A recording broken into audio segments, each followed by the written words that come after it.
A much awaited part of sporting finales is a part where the organizers engrave the name of the title winners onto the trophy. For tomorrow's FA Cup final, which will happen at the Wembley, the organizers have already written a part of the title winner because it's Manchester United versus Manchester City in the FA Cup final. Let's take a look at how the season has panned out for both teams. City has stitched up a third consecutive title win, Premier League title win. It's also their fifth Premier League win in 6 years. Talk about dominance. In a bigger achievement for Guardiola City would be the fact that they have reached the Champions League final, beating Bayern Munich and Real Madrid. In the final, they will face Inter Milan later next week. Now about Manchester United. United started the season in terrible form.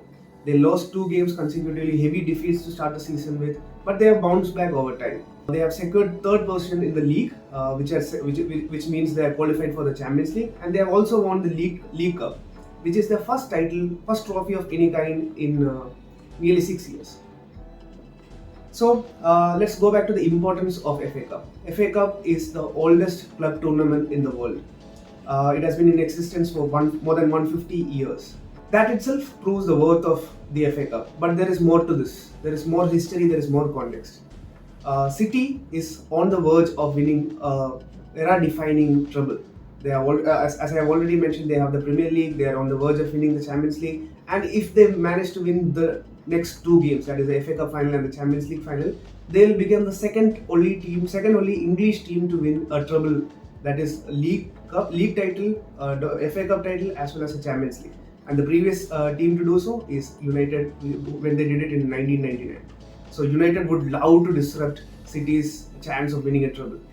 And coming to United, of course, winning the FA Cup itself is an achievement in it, but they also have the chance of completing a domestic double, as in winning the League Cup and the FA Cup, something which it has never done in its history. Okay, let's take a look back at how the teams have fared when they faced each other earlier in the season. In their first encounter, which happened in September, City beat United 6-3 at City's home ground. United were blown apart by hat-tricks from Erling Haaland and Phil Foden. Even though United scored 3 goals, they were no match to the organizational structure of City. But a few months later, in January when they faced each other, United, Ten Hag had understood his lessons from the previous encounter, and he structured the team differently and managed to win 2-1. They had only 29% possession in that particular game, but they dominated the game whenever they had the ball, and they managed to win the game 2-1. So it's even in terms of head-to-head record, it's 1 each. Even though City has scored more goals than United, but again, it's a cup final and we can't predict anything for sure. Let's speak about a couple of important players. First, for United, Casemiro. Casemiro was one of the biggest signings United has done in recent years.